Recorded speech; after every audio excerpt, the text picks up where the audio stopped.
Soy Alejandra Ramírez Ferrer, profesora de TEC Universitario, y el día de hoy vamos a hablar sobre la fijación de precios internacionales.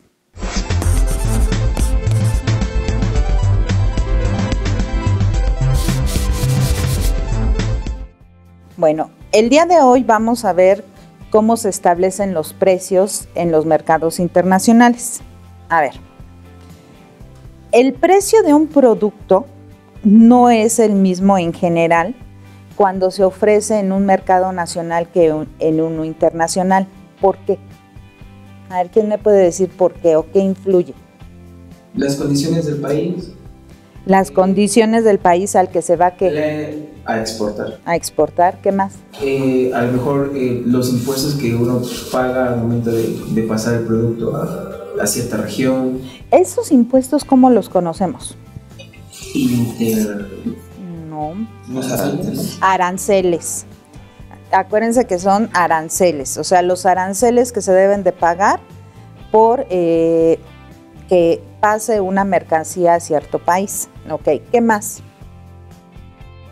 Por el tipo de cultura y consumidor que a lo mejor qué comportamiento tienen en cuanto al mercado, en cuanto a los productos.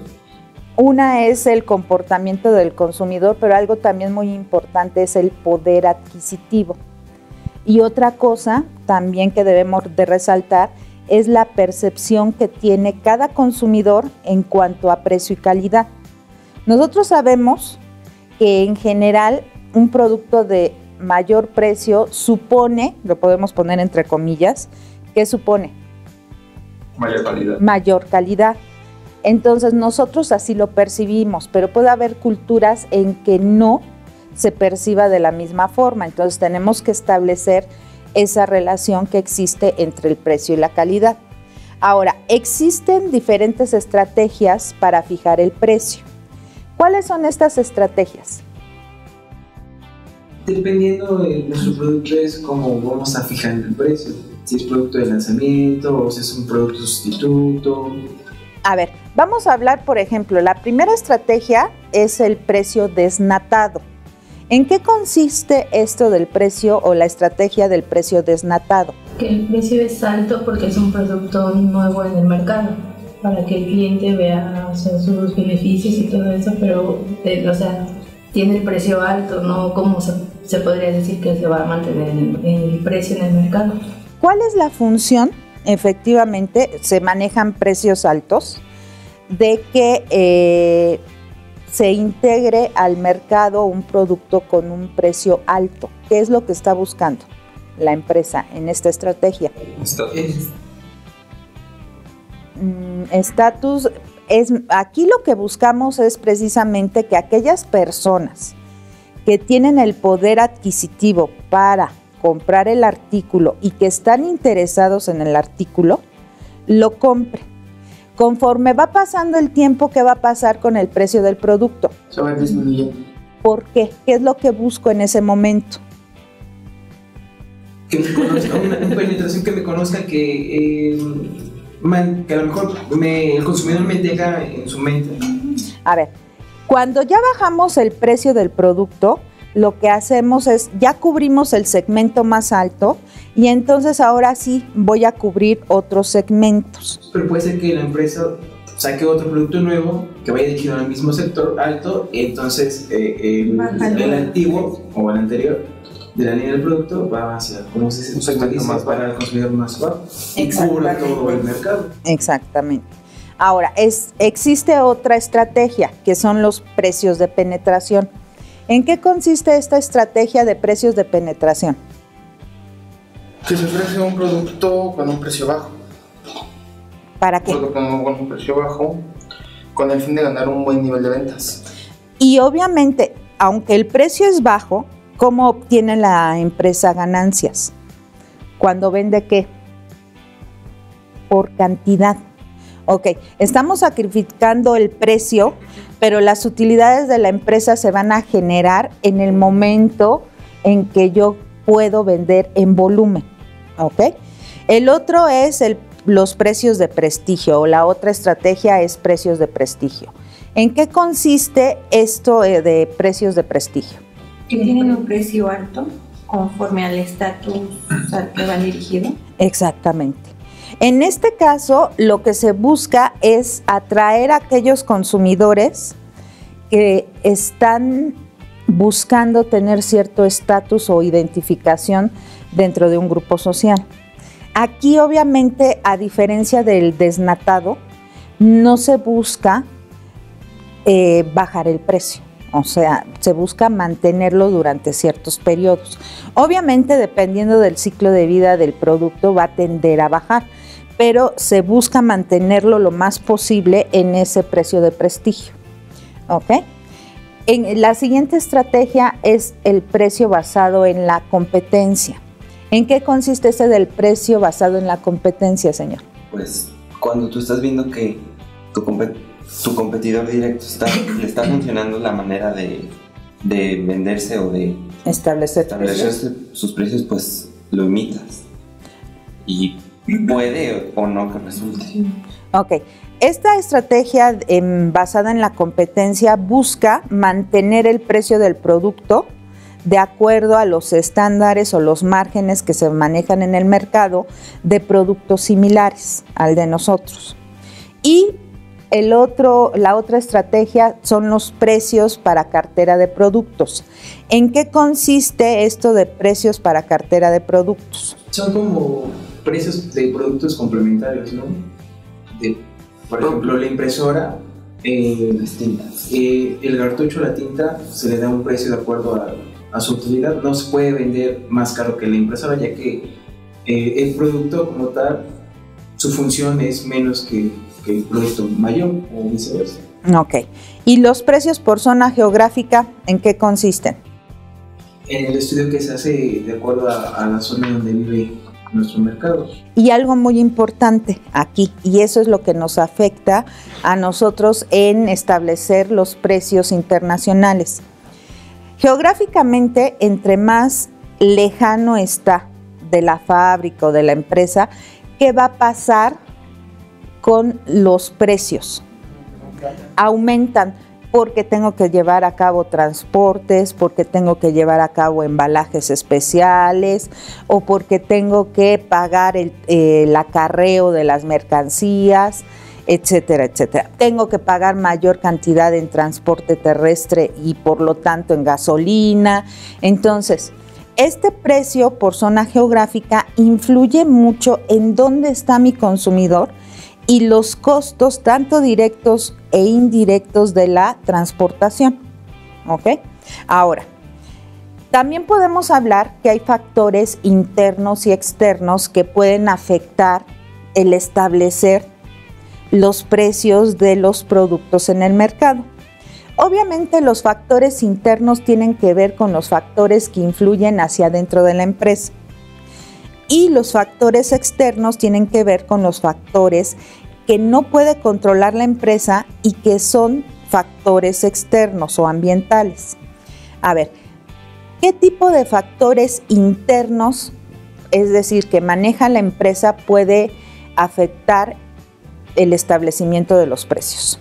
El costo de fabricación o materia prima. El costo de fabricación o materia prima, ¿qué más? La mano de obra. La mano de obra, el costo que tenemos sobre la mano de obra, ¿qué más?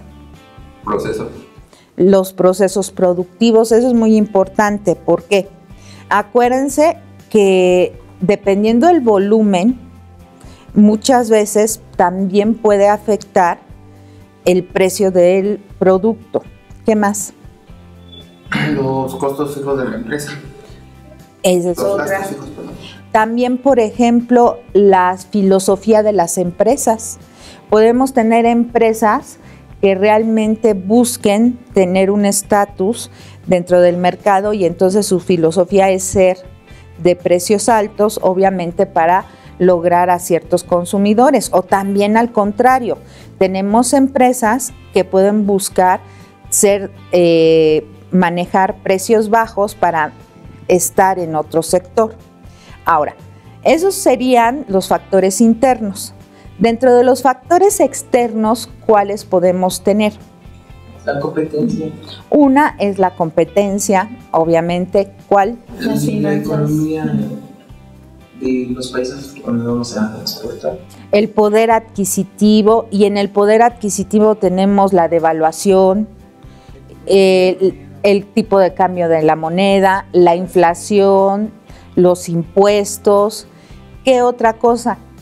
Obviamente también el comportamiento de los consumidores. Ya habíamos dicho que es muy importante establecer la relación que tiene ese consumidor o ese país en específico entre calidad y precio. ¿Ok? Ahora bien, ¿cuáles podrían ser las fases para determinar el precio? ¿Qué es lo que harían primero? Analizar mi mercado. Primero, ya habíamos mencionado, es el análisis del mercado. ¿Ok? Ya que analicé el mercado en cuanto a poder adquisitivo, comportamiento, etcétera, ¿qué tengo que hacer? Checar la composición de la mezcla del mercado. ¿Y eso qué tiene que ver? ¿Cuál es la mezcla de mercado? Las 4 P's del producto. Es producto. Producto, precio, plaza y promoción. Ok, entonces tengo que ver cómo afecta, por ejemplo, cómo puede aumentar el precio de mi producto la promoción, ¿ok? O la distribución del producto, ¿ok? Luego, tenemos que elegir, la etapa 3 es elegir la estrategia para fijar los precios. Ya habíamos mencionado al inicio cuáles son esas estrategias, el desnatado, el de zona geográfica, es decir, tenemos que ver qué estrategia nos conviene. Luego, vamos a qué? A la fase 4, que es la elección de la etapa, bueno, más bien la creación de precio, cuál es la que vamos a utilizar. Ok, y la etapa 5, ahora sí, es fijar los precios. Obviamente, habíamos mencionado que uno de los factores que más van a afectar establecer los precios de los productos que queremos exportar es la zona geográfica, ¿ok? ¿Y cómo podemos combatir o cómo combaten las empresas este tipo de situaciones? O sea, el elevar tanto el precio, porque yo estoy en México y quiero exportar a Australia. ¿Cómo le hacen? ¿Qué es lo que hacen para evitar o disminuir estos costos? Pues podría ser fabricar en otra nación. Sí. Una de las estrategias más comunes que utilizan las empresas para disminuir los costos es fabricar en otros países. ¿Por qué? ¿Y qué tipo de países hacen eso? México seguramente no lo haría. Vamos a suponer, es muy común Estados Unidos que vaya y ponga fábricas o ensambladoras en otros países. ¿En qué tipo de países y por qué? Por la mano de obra es barata. Exactamente, podría ser en países de primer mundo, los hacen en países subdesarrollados, ponen sus fábricas porque es más barato. Es más barata la mano de obra y por ende les disminuye los costos de fabricación y les saldría más barato que exportar o transportar el producto ya terminado. Pues ya no les diga países subdesarrollados que nos ofendemos, son países emergentes. Ok, ya no les diga países subdesarrollados, son países emergentes elegantemente, que son aquellos que están en vías de desarrollo, ¿ok? Estos países emergentes son complementarios de las economías desarrolladas y obviamente vienen a este tipo de economías primero por el que el costo de la mano de obra es menor. Al ser menor, ellos reducen sus costos drásticamente en cuanto al pago de mano de obra. Otra situación también es que muchos de estos países emergentes, como México, también favorecen a la inversión extranjera. Es decir, les dan ciertos beneficios en cuanto a pago de impuestos, pago de servicios, etcétera, etcétera. ¿Ok? Entonces, eso obviamente hace que también disminuyan los costos. ¿Ok? Ahora, también es cierto que una forma de reducir los costos para disminuir los precios es disminuir el costo en la adaptación del producto. ¿Okay? Y eso es muy importante, o sea, un mismo producto, una misma presentación, yo puedo buscar adaptarlo no para un país, sino para diversos países que formen un bloque o una zona. ¿Ok? Y tenemos nosotros también que establecer lo que se llama el precio escalonado. Y es ahí donde empezamos con problemas, ¿verdad, señores? A ver, nosotros tenemos un ejemplo de cómo se escalonan. ¿Qué significa esto de escalonar? ¿Clasificarlos? No, escalonar es como que va aumentando. O sea, sale de la fábrica a un precio y existen costos que hacen que vaya aumentando. Nosotros estamos manejando el ejemplo de productos agrícolas, ¿ok?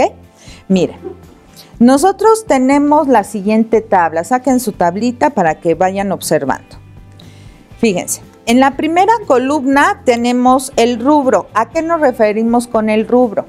Al concepto por el cual se va a cobrar el costo o se va a generar el costo. Y tenemos valor en dólares y los porcentajes. ¿Ok? Fíjense, aquí tenemos primero Ex Works en la Ciudad de México. ¿Qué significa esto del Ex Works? Se utiliza para operaciones de compraventa internacionales y es seguido obligatoriamente por el nombre del punto de entrega. Ok. Nosotros estamos viendo esto de Ex Works. Es realmente lo que nosotros conocemos como intercoms, que son siglas o son términos internacionales que se utilizan para la importación y exportación de productos y bajo los cuales se van a hacer las cotizaciones. En este caso, el Ex Works se refiere a que es el precio que tiene el producto en cuanto sale de la fábrica o del taller. En este ejemplo, el Ex Works del producto es de $40,000. ¿Ya lo observaron? Ahora, el costo del flete del contenedor desde México al puerto de Manzanillo. Acuérdense que aquí, en este ejemplo, ¿a dónde se supone, de dónde sale y a dónde va la mercancía? De México. De México a Seúl. Y obviamente para ir a Seúl lo vamos a hacer de varias formas, terrestre hasta el puerto de Manzanillo y de marítimo de Manzanillo a Seúl, ¿ok? Ahora, el costo del flete del contenedor desde el México Distrito Federal al puerto de Manzanillo es de $1,580, ¿ok? Ahora, ¿por qué lo estamos manejando en dólares? Porque es menos cambiante esa moneda, bueno, está más estable dentro del mercado. Generalmente se da porque el intercambio comercial es más aceptado el dólar que el peso, que el yen o cualquier otra moneda, ¿ok? Ahora, ese se establece, tenemos que investigar, en este caso nos están diciendo que es de $1,580.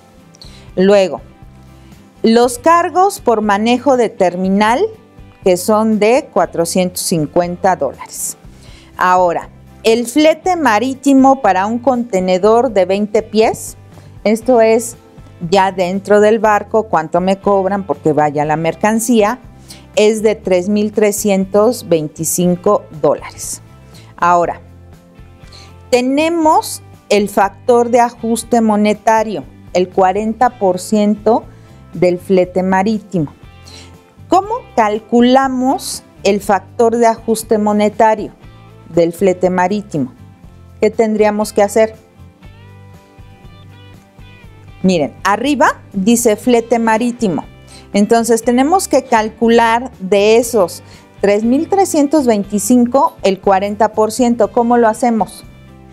Tenemos que multiplicar 3,325 por .40. y entonces de ahí sale el factor de ajuste que son $1,330.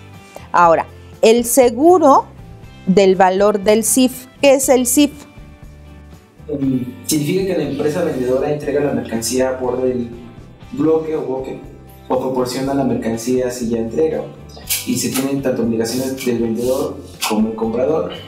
Y entre ellos vienen lo que es el flete, la aduana, los gastos de exportación de almacén o agentes, y el lugar de importación de la planta al lugar donde se va a exportar. El CIF es un término que se utiliza para indicar que el exportador se compromete de cierta forma a entregar la mercancía en cierto lugar y obviamente se compromete a pagar el costo del flete, ¿ok? En este caso está de $46.80, ¿ok? Que ya, bueno, eso también se tiene que investigar. La comisión del transportista es de $180. El costo total del embarque. ¿Cómo calculamos el costo total del embarque? ¿Sumando todas las anteriores?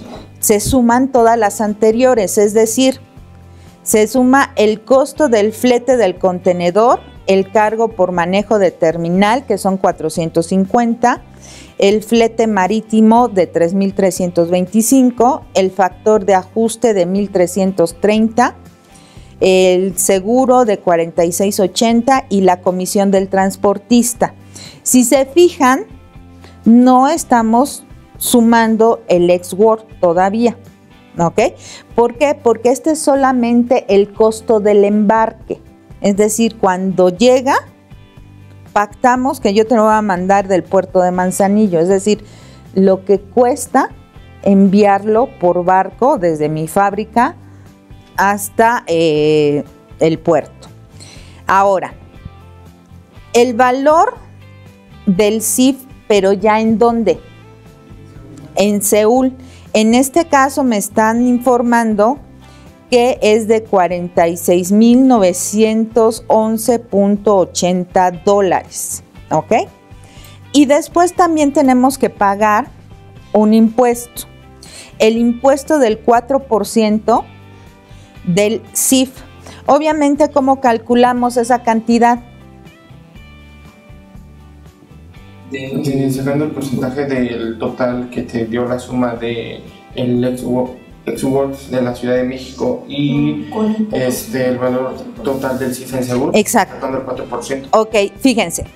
Aquí nos faltó mencionar algo. El valor total del CIF en Seúl fue sumar el ex-work de los 40,000 y el costo total del embarque.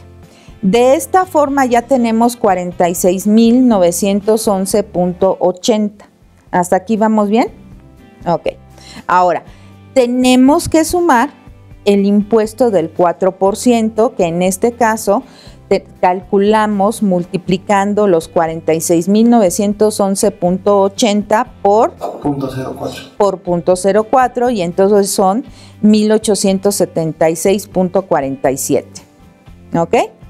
Ahora, ¿qué tenemos? La siguiente cifra que nos están manejando es de 48,788.27, que es realmente ¿qué?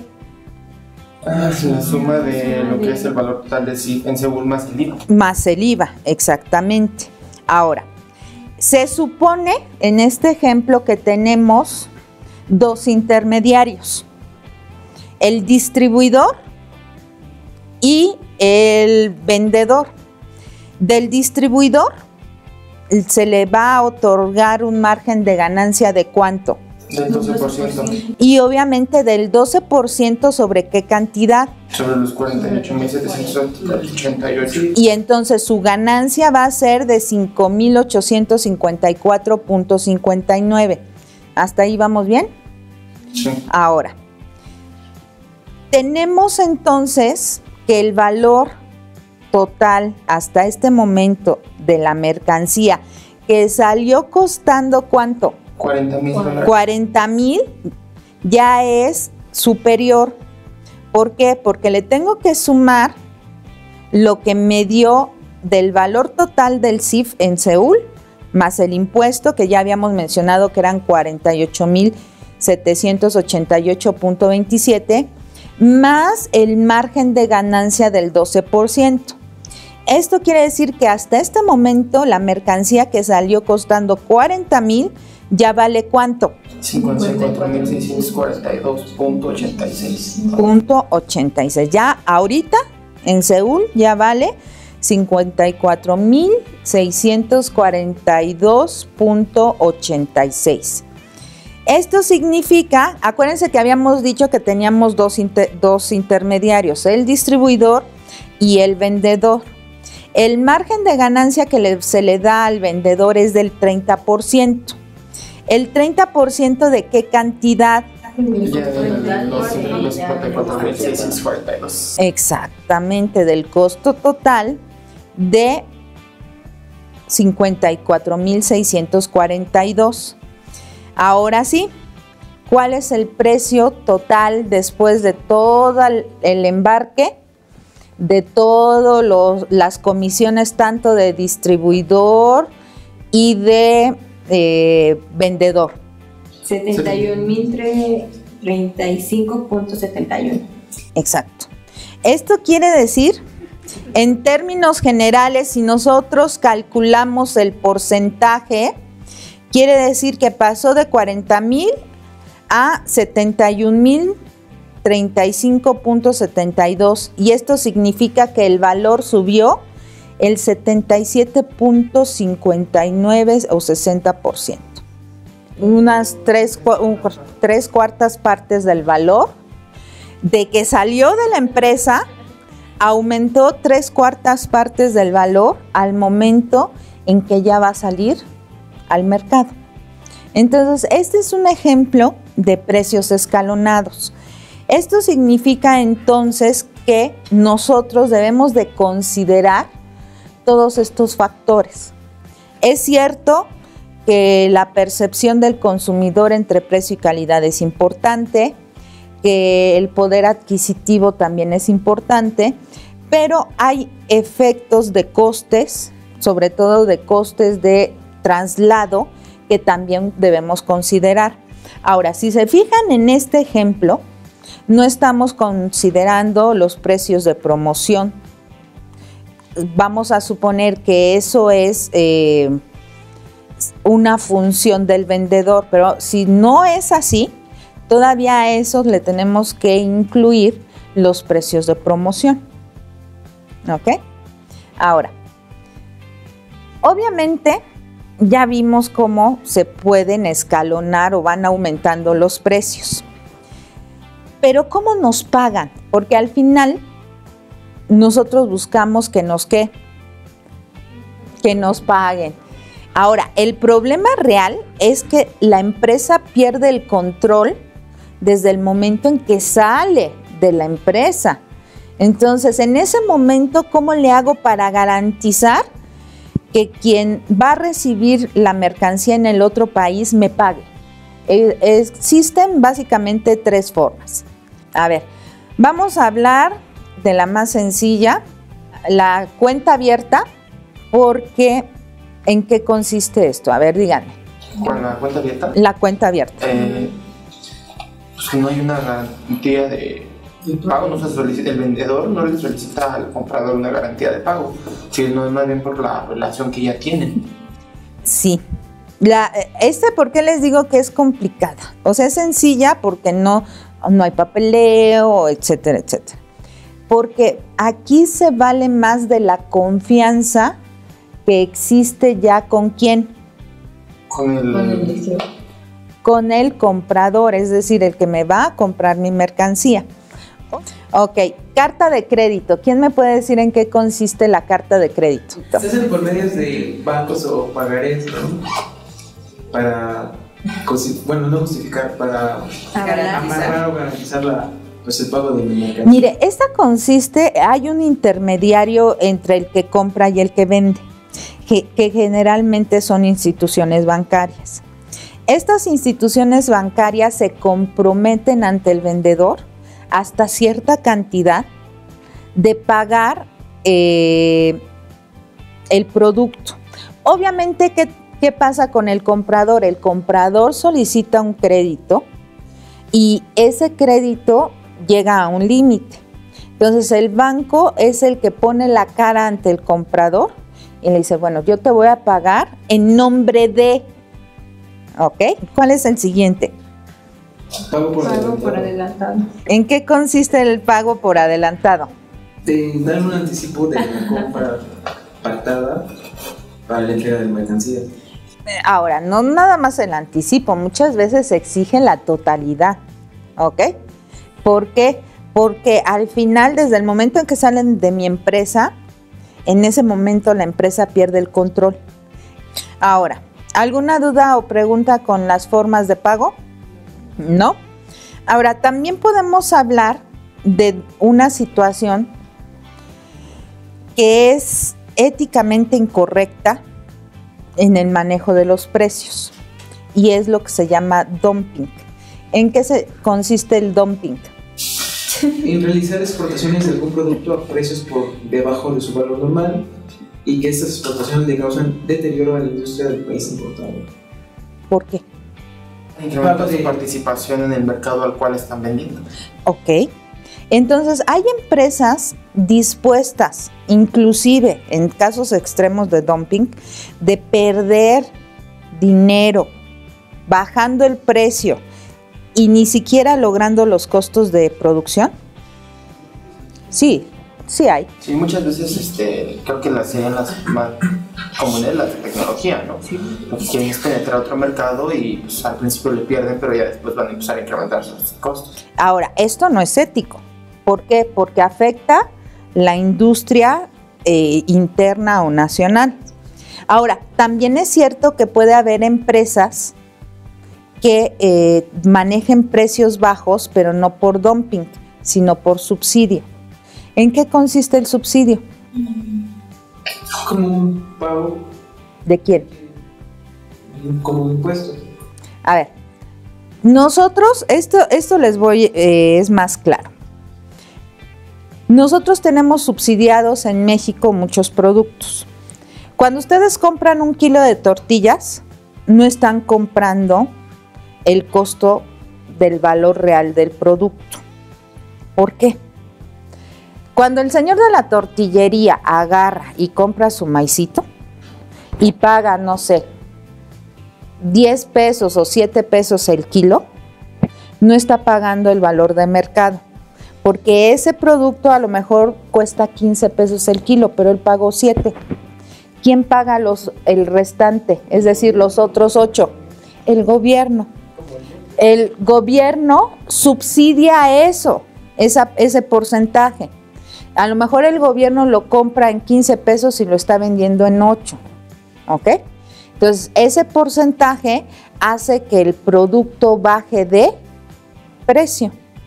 Entonces, es diferente el dumping que el subsidio.